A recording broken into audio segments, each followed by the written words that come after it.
Beyond the Fairway podcast welcomes in special guest Cheyenne Woods, another co-homie this week. Shy, what's cracking? What's going on, guys? It's good to see you. It's been a while.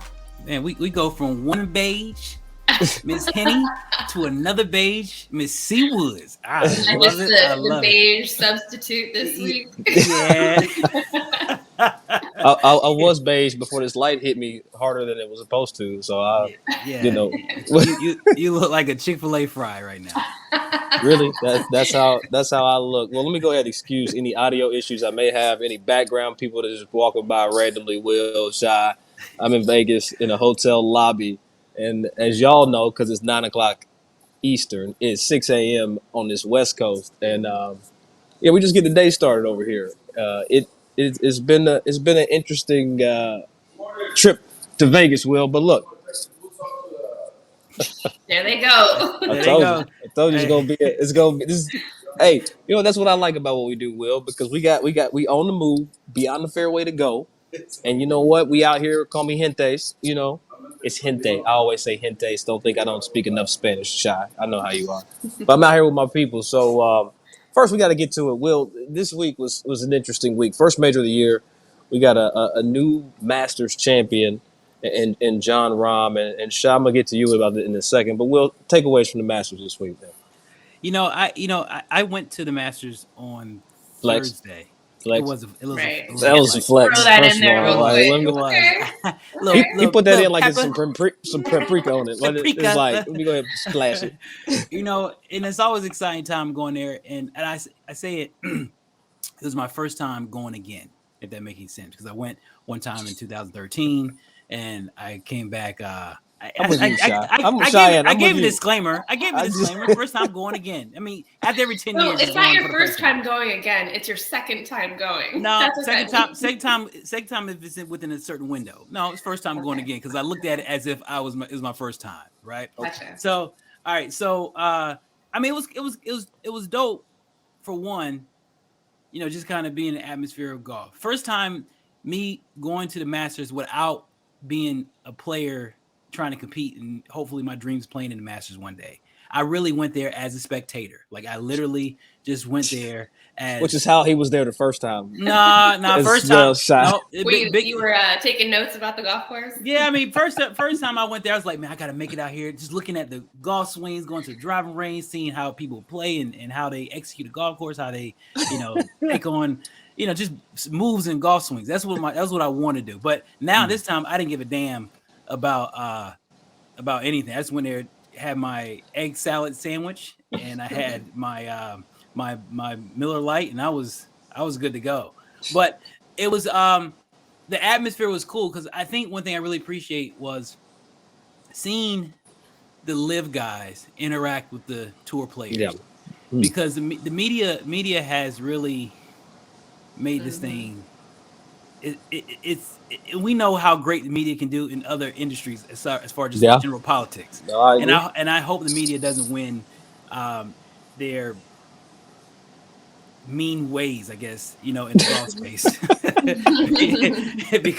because when I saw Tony Finau interacting with Bubba Watson, and I saw the big hug from Harold Varner to Jordan Spieth, there's a lot of love there, and that right there kind of put things in perspective. Like, it's not as bad as it seems, right. It's not as volatile as it seems. It's not a lot of, back and forth, it seems. So I have to say, I really appreciate seeing that. That's one thing I got from the Masters. But one thing real quick, did y'all know, I didn't think about it the first time.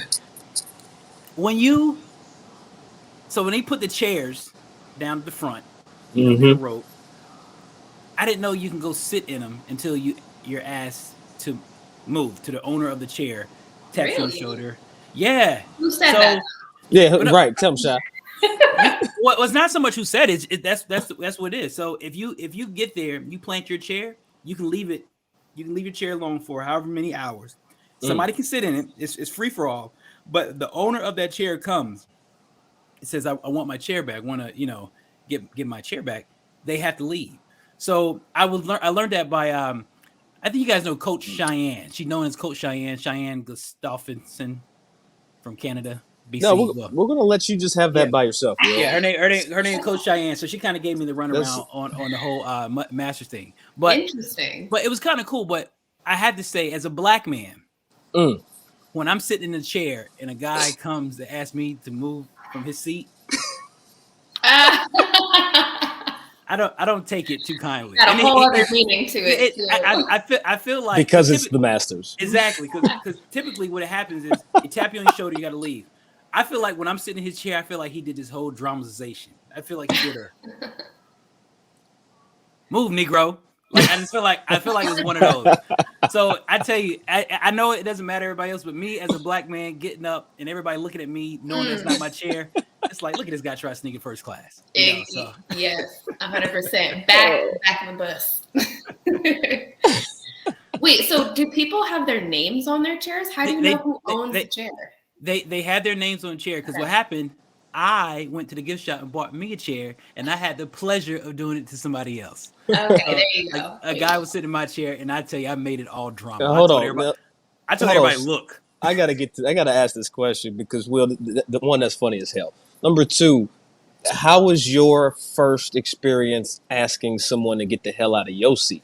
Bro, it was it had to feel kind of good. Did you practice? Did you have your line all prepared? When I saw him in my chair, I was in the back practicing. I was like, you need hold on. Like Kevin Hart, the Kevin Hart stand up. I was like, that's too strong, Will. You can't do that. We out here with the white folks. Sir, I give him too much respect. Couldn't say sir. Yes, can't say sir. Yeah, so I'm get your ass up. That's what you said. I did this. I did this on my man. I did this. I said it nicely, but I want everybody to know I had authority. I was like, sir, can you please leave, please? This is my chair. But I want everybody in the back think I was regulating. I had a thumb up, like, get up out of here. I was like the Sandman on Apollo. Get up out of here, dog. Yeah. Give him the hook. No, Cheyenne, you had a different Masters experience this week. I did. Yeah, I did. I actually flew over to London, spent some time with Henni, who we all know and love. Yeah. Oh, okay. Yeah. I love She threw us the deuces this week. She's on holiday. So she's on holiday. Yes. And she's earned it, though. Let me say that. She's earned her holiday. Yeah, she does. She most definitely has, yes. And I spent some time with her and the Sky Sports people over there, and we had our little Masters breakfast show, which was great. So we were watching 6 hours ahead. So we were always, just waiting for the golf to happen and seeing what happened overnight. But it was great. I mean, to kind of see the perspective too from, they're cheering on their European or UK stars. But C-Dub, do you catch the essence of the Masters being across the pond, in the hour and the different, time? Yeah, I feel like no matter where you are, the Masters is the Masters. Like it carries time zones, it carries country. Like it is what it is. Like as a golf fan, you just appreciate and value that week for everything that it is. So I don't know. I loved it. Definitely got to watch a lot of golf intermittently with all the delays, but bars. Who was your pick this week? My pick. So we did a fantasy. We did a fantasy team. My husband and I. Jon was on my team, so I won. Team Silverleaf. Team Silverleaf. Yeah. But going in, Jon has been playing great this season. I also saw Jordan Spieth trending. He was on my team as well. And Jason Day was another pick of mine, who I feel like is trending as well the last few years, going through his struggles with his physical injuries. But those are my 3 that I thought were standouts going into the week. So all of them played pretty well. One that I did not expect at all was Phil Mickelson. And I think he was off the radar for a lot of people. And so for so many different ways, for so many different reasons. The live golf aspect, he's kind of been MIA and enemy number 1. And then also just his age of just he's getting up there. I mean, no, but I love Phil. He's always been in that age. We realize he's been older, but he just looks really older now. Yeah. And I don't know what is. I don't know. If that's such a good point. Such a good point, Will. Phil looked stressed. Phil looks stressed. Phil like he needs to make birdies, and I don't know what for a reason, but like me going into the Masters in 2013 when I was on APGA tour. Like, I need to make a birdie. Like, but I'm with you on that shot. I didn't expect him to tee second. I did not see that coming. I didn't, because I saw him miss about 4 or 5 putts in a row on the practice green when I went on Thursday. We'll give him no credit. He gave him no credit. What's interesting too is he not only snuck up the leaderboard, but he really snuck through the media coverage as well, because I didn't see anybody covering him. No, well, he declined a lot of media though too. Yeah. Let's make sure we put that out there. That Phil did go in, and the same in the past few weeks of the live events. Phil has declined all media, so didn't get a chance to get any words from Phil pre-tournament. So I'm with y'all, man. But I will say this, Will. Hit me. You called CT Pan to win the bronze medal, and we're right. I thought I was going to come on here this week and have Brooks Koepka with that jacket on and then come in here like Cheyenne. You weren't here last week. I called Brooks Koepka to win the Masters. I thought he was trending and no pain. He had just won the live event, and I really was riding high. I was ready to talk all my shit to Will this week. I was so ready to come on here today with Brooks with a green jacket. You go in to see Brooks at 13 under par at one point, and then to finish it at, I think he finished at 7 under par. I was like, come on, man, Brooks. Is it the 3 days, man? Was it no? Is it the 3 day? Because no. If the Masters was a live event, he won. Let's just put it like that. I say like this. I do think it was a bit of. It was 29 and a half holes that they played on Sunday. That's just what it was, bro. Yeah. Like now Brooks' probably conditioning wasn't as sharp as maybe Jon Rahm's in this instance. Now, why would you say that? What makes you say that? I mean, because it's one thing where you have he competed on 3 days, cool, but he's still used to playing 4 days of golf. But competing 29 and a half holes and staying sharp. I think that's what did it. If it was another 18 holes, I really think, Brooks would have, pulled it off on that Sunday. But I mean, finishing that third round, I think this is where, playing week in, week out consistently against the best, gave you a bit of an edge. And I would say too, with being in that environment, playing 29 holes, and we saw his comments about pace of play. I think he seemed like the type that would let it get to him. Obviously, Jon was experiencing it too, but different personality styles maybe handle it differently. Brooks seemed to definitely be annoyed by that, and maybe it affected, how he finished up. Yeah, I mean, shit, you saw it was evident. They were definitely speaking in boisterous about and vocal about how was it Patrick Cantlay that was he's the slowest. Patrick Cantlay is slow. Let's just be honest. Patrick Cantlay is one of the slowest players.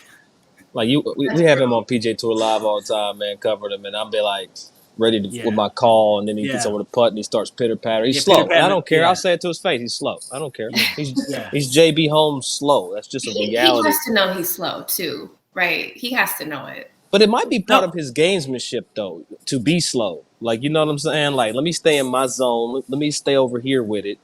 And then y'all got to deal with me. So now y'all might have a situation that you got to handle. I don't know. I'm just speculation. I feel like, go ahead. No, go ahead, Shy. I was going to say, I also feel like I've seen this on the women's side sometimes too. Slow players know they're slow, but they don't care because they're not going to change until they're forced to.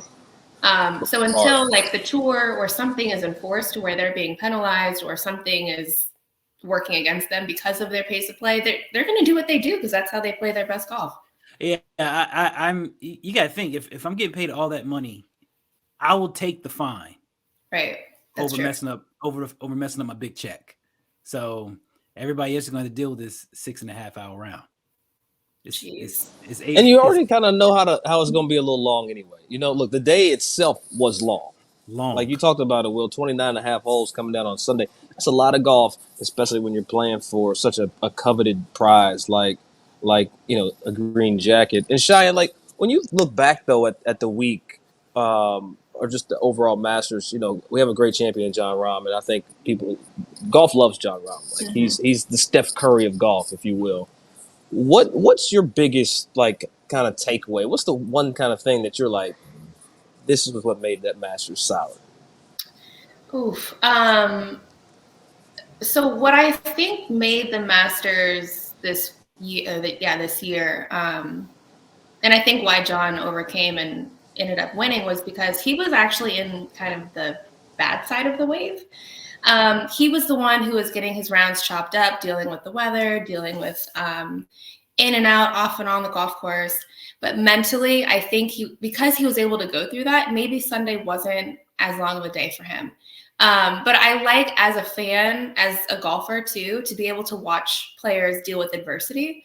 And for Jon to be able to go out there, come from behind, deal with all of these outside factors of weather, wind conditions, in and out, different tee times, quick turnarounds.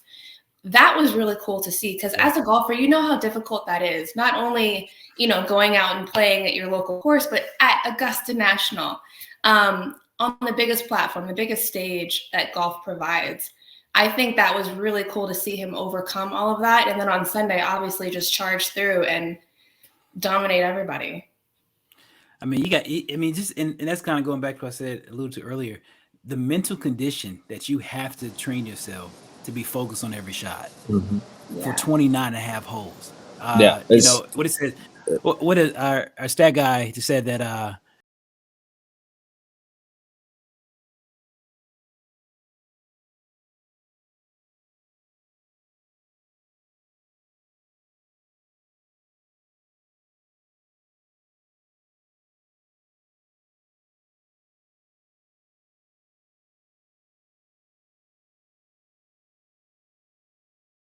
where he had to force a withdrawal. Like he took like 4 or 5 wet shots and he just completely stopped. And I was sad because I don't, you never want a talented player not to showcase his talent, in such a broad stage. But I had him in my DraftKings though. That hurt me. That definitely hurt your team a little bit. Yeah, that WD that hurt me. That WD for Willie Z. I always root for Will because, fellow Demon Deacon, got to cheer for my Wake Forest people. Shameless plug right there. Always a sneaky one, though. Like, he plays great on the toughest golf courses. And we've all seen his game. Like, his putting is a little bit questionable. But questionable. That was the nicest. See, Cheyenne be too nice sometimes. His putting is downright horrible and abomination. He doesn't even use the center of the face. But he gets, I don't know how he does it, but he does it. And he's always a sneaky pick. And so it's definitely unfortunate to see, him out for the season now. Yeah.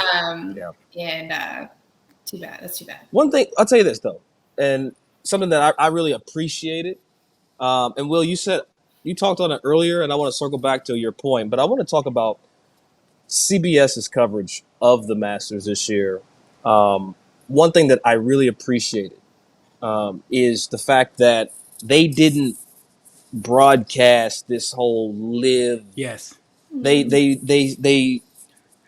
treated the athletes like people, and they spared the audience the banter of the live discussion. They basically said play on another tour. I thought it was very respectful. Mm-hmm. And I, as a fan of golf, I'm sick of hearing this shit about the live and what's the word that we use? Defact. They defected to the live tour. No, they chose to go play somewhere else. All right. And I'm not pro. I'm a golf fan. I went to the live event in Tucson. Was it different? Kinda, but it was still golf. But I really do appreciate, Shy, how CBS just let the golf be the golf. Yeah, I think especially at a week like this, where we want to just enjoy the golf. We want to enjoy the talent of these players and not think about the drama that might be going on throughout the rest of the season. I did find it a little awkward, though, when they would mention the other tour. Why can't you just say, you mentioned maybe DP World Tour. You mentioned them. Yeah, that to me was a little awkward, but I did appreciate the fact they didn't feed into the drama that, has kind of been back and forth throughout the year. Because we've been getting so much of that. Yeah. But you shout out to Rich Lerner and Brandon Chambly over there live from. For those guys, they kept They kept golf while golf was being played. It wasn't a lot of live talk over there as well, and I really appreciate that, because I think as a true golf fan, as a true lover of the Masters and 50 billion people who are alike, I think they just wanted good golf to be talked about and to be played. And I think everybody, for all intents and purposes, got a hole in one last week. Yeah, and Kobe, throw that headline up, because this is what Will and this is what I want to talk about, because this is something that really, I guess, frustrates me. And this is our very own Eamon Lynch, host Golf Today, writes for Golf Week USA Today as well. And he wrote that good luck trying to claim a Brooks Koepka Masters win for either side in golf's civil war. And Will, when we came on, you started talking about the media. Look, I don't consider myself media, but I consider Eamon Lynch media, and I love the way he writes. Very articulate individual, but I don't appreciate him feeding the fuel and taking to paper or his computer to write an article, to write a headline like that. I think it's poor taste to bring up a civil war. Look, Liv is here for now. These guys have eligibility to play a damn tournament. The tournament is sanctioned by the PGA Tour, but it's not owned, managed, or ran by the PGA Tour. Talking about the Masters or the majors in general. I don't appreciate Eamon continuing to spew venom regarding where these guys chose to play. These guys took the money, Will. We know it. It's over. They're eligible for the majors. Let them play and shut up about it. Why can't golf media just be over that and be fair? I don't understand that. Yeah, I mean, when you talk about, you can't compare, two golf leagues to a damn civil war. And I mean, that's enough said. Like I mean, and I think using a word or using civil war, which is a stain in American history, I think that's very disrespectful. It's a stretch, and I think by you making a comment like that, it shows that maybe you're running out of stuff to talk about. Reaching. That's what I was going to say. That's exactly what I was going to say. It seems a little dramatized, in a stretch of coming up with something to talk about, because we've all been talking about it for over a year. It feels like. It's getting old. We should ask, Eamon. So who's the Union and who's the Confederacy in this? I mean, since you're going there, let's go deeper. Let's go deeper down this rabbit hole. Or Will, if you really want to get uncomfortable, who's the slaves? Eamon, who's trying to get free? Shy, we on here, man. This is what we do. So are you saying? So Game, are you saying? Hold on, Game. Are you saying, brother? After this event is done, we're gonna have a reconstruction of the golf tour? No, I'm sorry. Hold on. So we're gonna have a golf version of Juneteenth, is what you're saying? So on Masters Sunday, yeah. On Masters Sunday, yeah.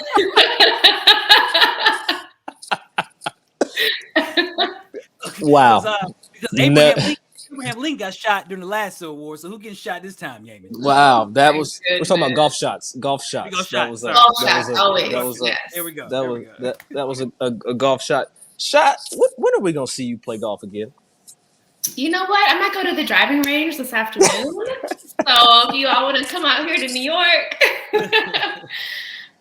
Competitively, though, honestly, it's TBD.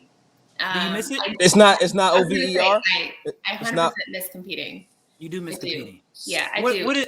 What do you miss most about competing? Ooh, that's a hard question. That adrenaline, the adrenaline of competition, and testing yourself and playing the golf course. I love that.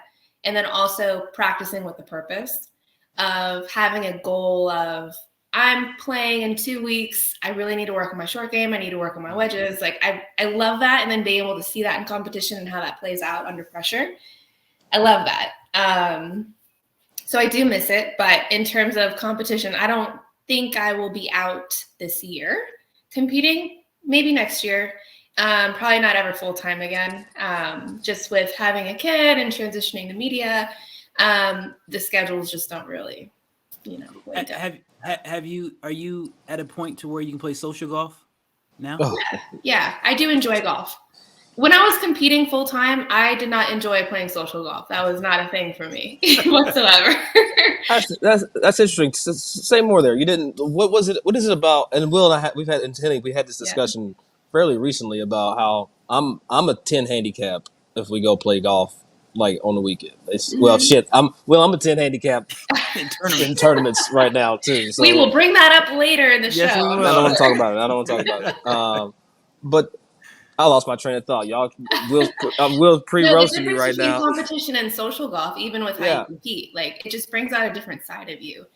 And for me, when I was competing, I didn't enjoy social golf because golf to me was work. Like I love competing and I love what I did, but I wasn't able to go out and just enjoy it, I guess, because I do it so much, day to day, week to week, traveling here and there that when I'm not competing, I need to be away from it 100%. Yeah, absolutely. Well, it's interesting. Let me ask this question though, because do you think playing a more limited schedule or, however many events you may play, do you think that might get the juices back popping instead of it feeling so much like work?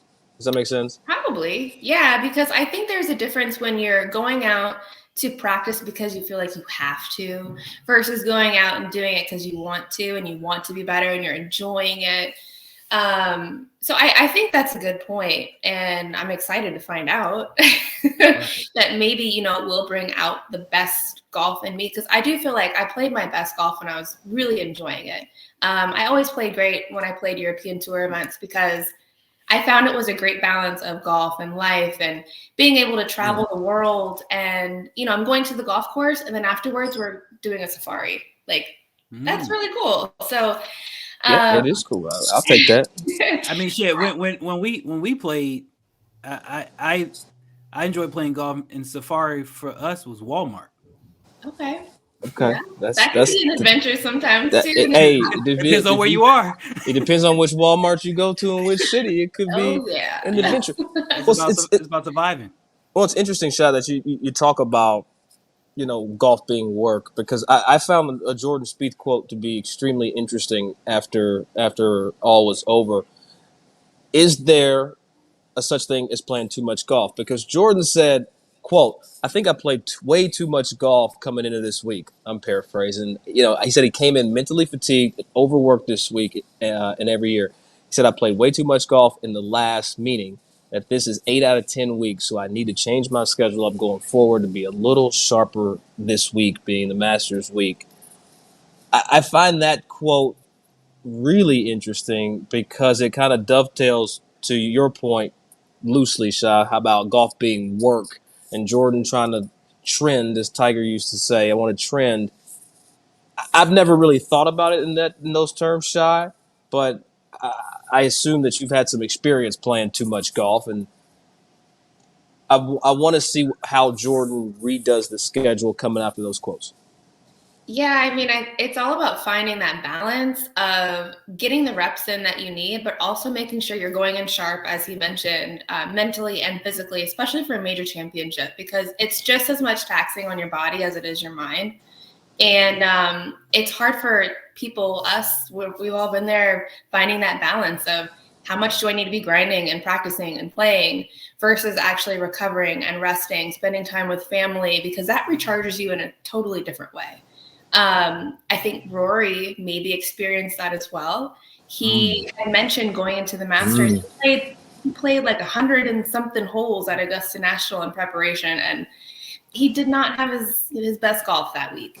And even mentally, probably a little exhausted just with the live stuff and having a lot of weight, I think, on his shoulders. But definitely finding that balance off the course, on the course of what do you need to play your best golf? And it's really hard to figure out. Sometimes you learn the hard way, like maybe Jordan did this week, but it definitely makes a difference. I think that is so pivotal, even for the young golfers out there, collegiate golfers, as well as high school golfers playing high level AJGA, underrated tour, etc.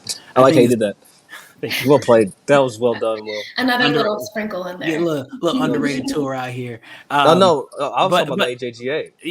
AJGA. You got both of them, Will. You got both of them. Yeah, we trying to trying to grow this game out here. But I think it's so important. I think that's a notch up in knowing yourself when you know exactly how to, maneuver when it comes to the work-life balance thing.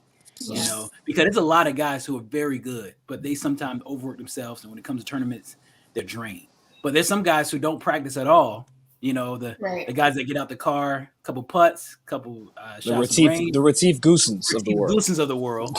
And they go straight to the first tee and they go shoot lights out. But I think if you can ever tap into yourself, understanding what makes you tick when it comes to the balance of golf and the workspace, I think you're light years ahead of everybody. I think there's a couple of strokes on the course for sure.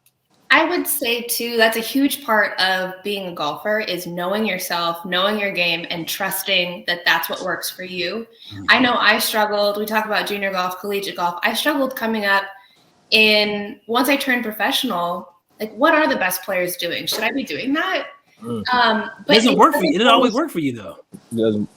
No, it doesn't always translate. So you really have to be solid in who you are as a player, what works for you on and off the course, and just trust that and just commit to that because everybody's so different.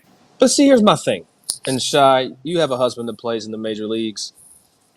How many games is it? It's like 164. 164 games in baseball, 84 games in regular season NBA. 82. 162. Well, I think and 62. I'm talking postseason all the way to the championship game. That's what I meant. When you look at the sports leagues and the amount of games that they play, and then you kind of overlay that into golf. Now, I know it's a loose comparison because golf is 4.5 hours. Hell, baseball is 7 hours. And then basketball is 2 hours. I'm joking on the baseball call. But when you look at the body of work and the amount, can golfers really complain about having too much golf to play when you compare it to the other major leagues? It's like, Good question. It's like Aaron Hicks does not get the pleasure of saying, I was really tired coming in here. This is game 108 of our season. I'm fatigued. I've played too much baseball coming into this week. He doesn't get that luxury. Steph Curry can't say the same thing. But they do say that though, Doug. I mean, they do. In the NBA world, that's what they call the time management. Load management. Load management. They say load that. management. Load management. So they do say that. And I think from the golf standpoint, it's more tiresome. And let me tell you why I say that. I'm just here to light the fire. Yeah, but the reason why it's more tiresome because you're walking up.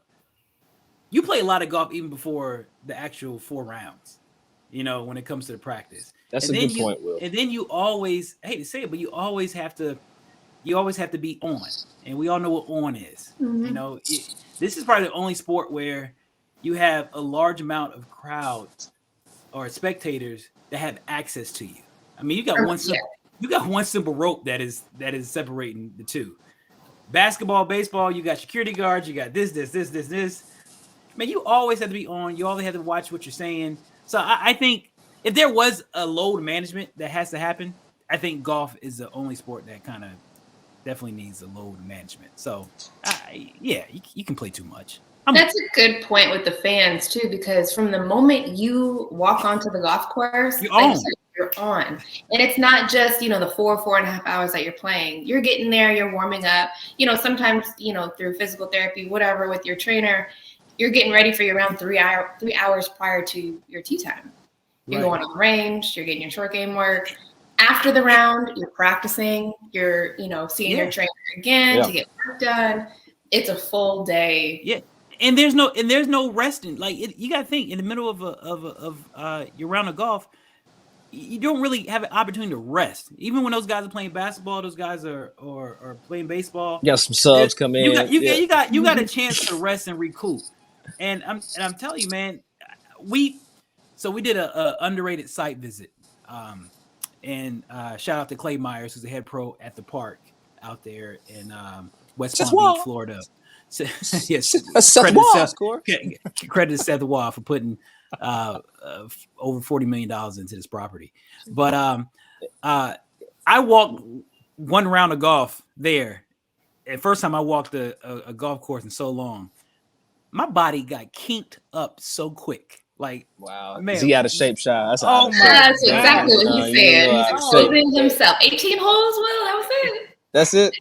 Well, I mean, it was 17 and a half because when I hit that last ball to bounds, I didn't go find it. So Will got a Peloton he's never used. Let's just put it that way. They got a lot of clothes on it.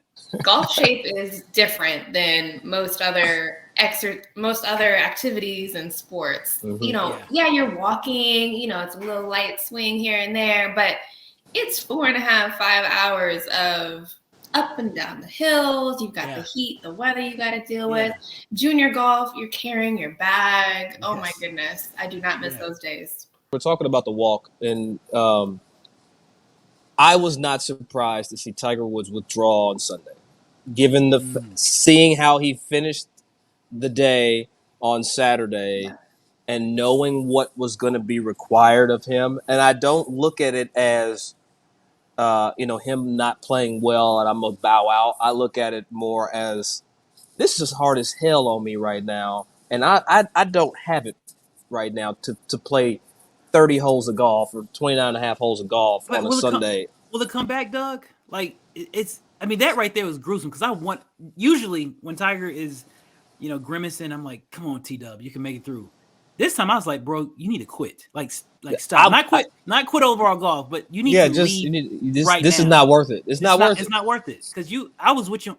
I was you could feel it. I mean, you can feel it. You can feel it.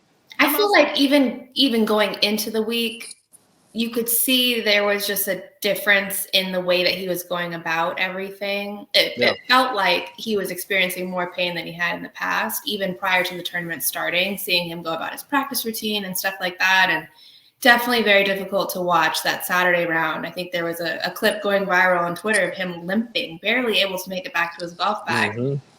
And I was going to say, it was a combination of, I think, the conditions, too. What happened? Yeah. Augusta National, it's cold, it's wet. It's cold. Absolutely. He only has so much time to recover in between rounds. And so just the situation was not set up for him to play the 4 days. Are we, is it fair to say that, like, we have seen the last of Tiger playing competitive golf 4 rounds on a consistent basis, at least 4 or 5 events a year? Is it fair to say that we won't get that luxury anymore on the PGA Tour? Because Tiger's already alluded that he's going to get his little buggy. Where does Tiger get this lingo that he chooses to use? When I get my buggy on the Champions Tour, he's going to go out and beat Bernhard Langer. Watch, he's going to win every Champions Tour event possible. And that's what I'm looking forward to. He says, quote, Will, I can play. I just can't walk. Right. Which he's proven. I mean, obviously he can play. He made the cut at Augusta National, barely able to walk. And there were a lot of players that missed the cut, fully able-bodied. Fully able. Yeah. And, I mean, we're going to, I think it's also a little plug. PGA Tour Originals will have a thing on this Sunday just before the RBC Heritage called The Tiger Effect, hosted by yours truly, Will Lowry. Okay. And we're just going to show. I've been waiting to plug that in. I'm so glad we did this. Sprinkling, I'm calling Will Mr. Paprika from now on. Yeah. So the way he's doing this is. Yeah. So I do encourage everybody to tune in. We talk about the Tiger Effect and how he has just transcended golf and helped people that came after him, and he's such an iconic figure. But here's a question. I know we're transitioning. I want to transition to this more serious question. Doug, do you enjoy your social golf while playing in professional golf tournaments right now? Do you enjoy your social scores while playing? You know what's annoying right now? Yeah, I'm here at the APJ event. I have a 12:10 tee time, and we started recording the podcast at 6 a.m. So I'm gonna have a long day because I'm driving back to Phoenix. Let's start there. Mm-hmm. So, number one, what pisses me off is doing all this media stuff, and we're fortunate for it, but living in Phoenix is very difficult to practice and get ready for tournaments. And I feel like you can only will the ball so much, and so it's actually more annoying than anything. Will playing my social tournament golf because you see the shot, you got the feels, you know what is going. Like I can give you an example. Yesterday on a par 3, it's like this little island, rock island green. It's 8-iron down the hill. Will try to hit this little cut to the middle of the green, double crossed it, snap hooked it left in the rock. Sorry. I'm still mad about that. Put the beep in, Kobe. I'm sorry. Okay, let it out. Let it out. Let it out. This is therapy on beyond, here. Beyond the fairway therapy. This is safe space. With Will and Shy. And then I dropped in the drop area, hit it on the green, 3-putted, made 6. And I was just looking at like the scorecard after the 6, and I was like, you know what? I got 2 par 5s and a drivable par 4. Let's just get back to even at the turn. It's not hard to do. 2 holes later, double crossed a tee shot into out of bounds, then re-teed, and then tried to hit a draw 5-iron into a par 5, snap hooked that out of bounds, and then I made an 8-footer for 8. So I started my day off par, triple, par, triple. Hey Doug, let me before you stop. I love you. You're my brother. I love you, and I know you. I know you very well, but I bet after that sequence of holes happened, you were a complete asshole to your playing partner, to yourself. I bet you was a complete asshole. No. I was the second one stung. The second one stung. The first one was okay. The first one was like, you know, it's different for you, Shy, because you don't miss fairways. But sometimes you make that first bogey of a tournament, and it's like, okay, let's go. Wake up. But that's a bogey. That's not a triple. Easy, Shy. Now, damn it. I'm just saying. You just got 3. Hey, you just got 3 bogeys on 1 hole. That's okay. That's fine. Thank you, Will.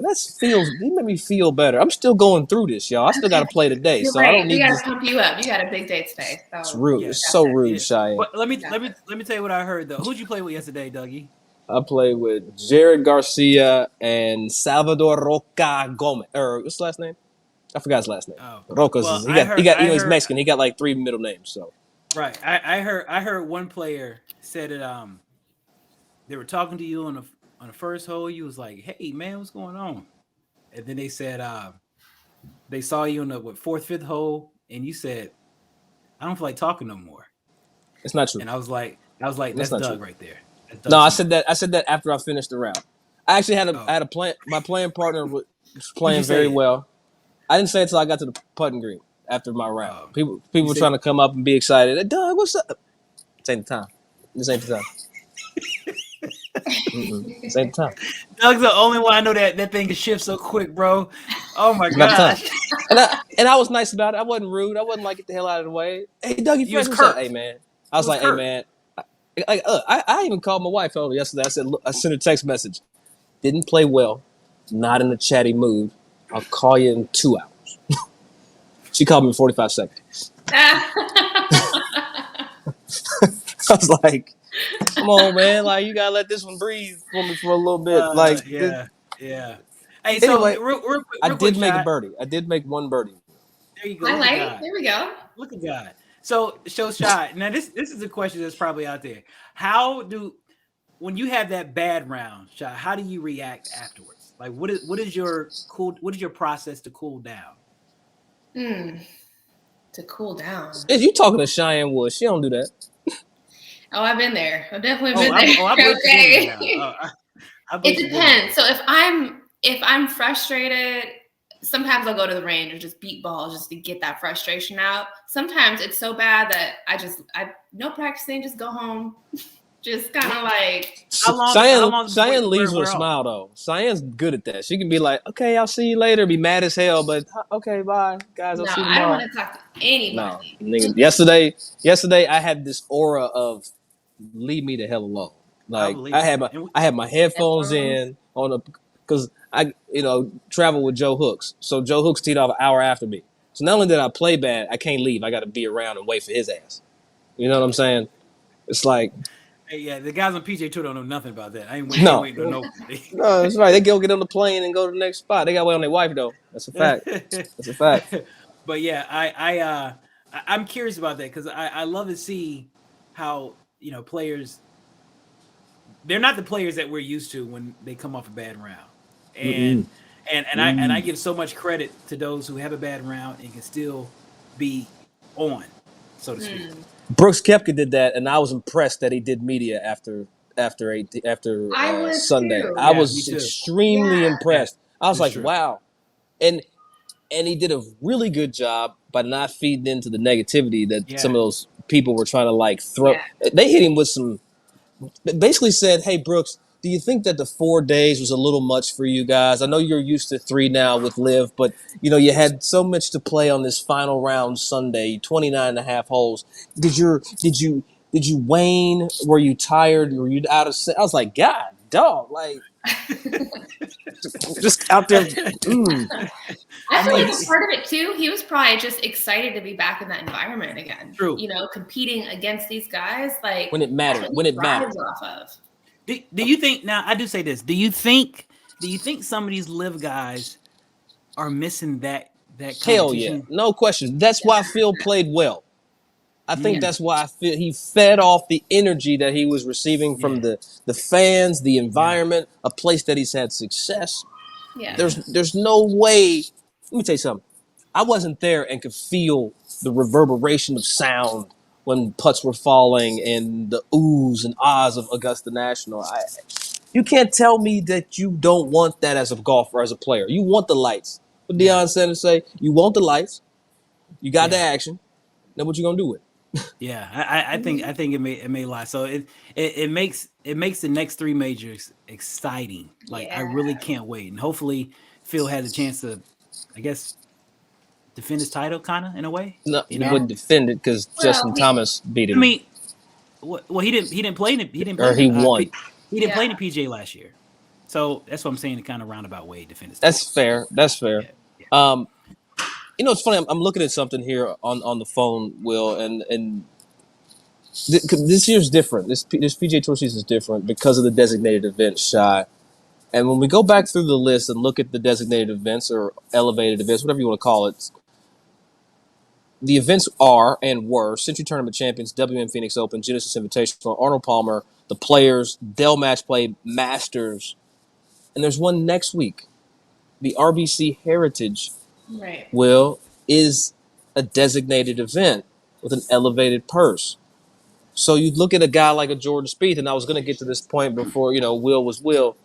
When you look at how this schedule's mixed up, are we going to see guys really go play at Harbor Town this week? Rory's already withdrawn. He said, I'm out. I can't do it this week. But it's a designated event. You got to play an XYZ amount of them. So when you look at this schedule going in, I don't know if that was a great placement, Shy, for a designated event, the week after a designated event. I'm surprised that the players agreed to that, or the players who were a part of that decision let that go, because I never really want to play the week after a major. It's exhausting, whether you played well or not. But leading up, you're getting a lot of prep in for the major. And then the week after, it's like you get on this high and it's like this peak of performance. And then afterwards, you just kind of want to decompress. And it's hard to go back out and compete again, travel again. I'm not going to be surprised if we do see a few more withdrawals from RBC. I'm not. I think it was a good move after the Masters for the designated event, but I just think it was just bad luck in which the Masters was played this year. True. Like I just think it was the bad luck for the rain and the weather, and I mean I think everybody from the players to the volunteers all the way to media, NBC, CBS are just tired. Like I know they're just tired. Sky's tired. like so. I think that was a good move. I think just unfortunate circumstances the way the Masters carried out this year. Yeah, and just to finish the point, the other elevated events or designated events are Wells Fargo Championship, the PGA Championship, the Memorial, U.S. Open, Travelers Championship, the Open Championship, as well as FedEx and BMW part of the playoffs. It's an interesting year, Shy, and You talk about Jordan Spieth. We mentioned him earlier. Playing too much golf. Looking at this schedule of elevated events and where they fall in the calendar, there's going to be some tired players out this. Yeah, it'll be interesting to see how this year does play out with this new schedule, and to see how the players like it after actually experiencing it for the first season. It's an interesting new dynamic with elevated events and players playing in events you don't normally see them at. Like when we were at Waste Management, it was great to see Rory, playing. It was out in Scottsdale. So as a fan, it's great, but as a player, I do wonder how the amount of golf or the different schedule will affect how they're feeling and how at the end of the season they're feeling physically and mentally. Okay, going back to the schedule, and it was good seeing everybody, and I'm kind of piggybacking off the Masters and what we just kind of encountered. Do we feel that because there was a lot of kumbaya moments here, do we feel that do we feel that Live and PJ Tour can somehow merge and bring all these great players back so we have awesome golf? What do you mean by merge? Steve, this is Will likes to be kumbaya. And I do like what I'm saying is come together to where we can, because I do feel like the PJ Tour and I feel like Live, the separation of players, great talent, great golf. Obviously, we just saw that this week. I think the fans are getting robbed the most. I would love to see Brooks go out there and compete again right after. But Brooks don't like regular events. He only likes majors. Okay, but all right. Well, why can't he? I love the fact that that's all. You know what I'm saying? I just want to see these guys, the best of the best compete. And I feel like as golf fans, we're being robbed of that because of golf politics. I guess you would say. That's a fair statement. But I'm also of the you guys sleep in your bed. That's where I live on this side. It's like these guys made a decision to go play golf elsewhere. They're still fantastic golfers. I'm not taking anything away from that, but they chose money and they chose easier work-life balance, so where they don't have to play every week and be on so much. They can play whatever and fly around the world and do what they want to do. I don't believe a Live player should be able to come back to the PGA Tour, in my opinion. Okay, here you go. Okay, Will. Live, PGA Tour, player in the middle. We're going to give you a bunch of money to leave where you at. Leave where you created who you are, got your money. We're going to take you away, give you some more money, and come play. And you mean to tell me after you choose to leave the thing that you grew up wanting to do, nobody said I want to be a Live golfer growing up. Granted, it didn't exist, but you know what I'm saying. I want to play on the PGA Tour. I want to win the majors. I want to win the Masters, U.S. Open, Open Championship. If you leave after earning the right to be here, you middle finger it. If I'm this place, I'm telling you, keep your ass over there. That's just me. Say what you want. Say what you want. You can't come back. It's not Live that's prohibiting them from playing PGA, correct?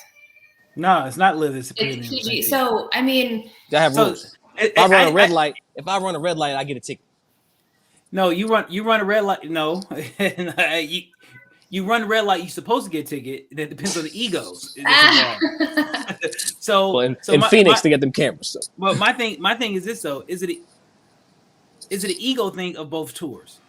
It's an ego because it's always ego. But no, you stumped me, but you didn't stump me. I know we're pressed for time, and we continue this conversation. All right. Okay. Well, first of all, Cheyenne, thank you so much for coming in here and going beyond the fairway this week, stepping in for the real Henni Koyak and being the real Cheyenne Woods. We appreciate you, man. I have. If there's anything I appreciate in this world is having a golf sister, and I consider you that, Shy. So thank you so much. And Will's you more like an auntie to Will. He's weird like that. It's kind of how he auntie Shy. I'm just kidding. I was a play on Rincey's words. But I have a question, and I'm going to leave it here as we wind this one down. Will, Shy, one word answer, and then we're going to throw it up on the social so everybody else can answer. Would you rather watch Live Golf or the XFL? Live Golf. XFL? Is that football? It is football. It is football. I don't even watch NFL, so... That's my answer. I'm gonna say this. Neither. Cheyenne, I miss you for the record because, well, let me say this. It all started with me and Shy. It all started with the podcast space. So it's good to be back with you, Shy. Good to hear your voice. It's good to be intruded on by my co-homie, Will Lowry. I'm kidding, Will. That's a joke. And Henni, we miss you. We'll holler at you. We'll be back next week. And we'll holler at y'all. Listen, follow, subscribe, all that good stuff. Answer the question, XFL or live. We'll holler at y'all next week.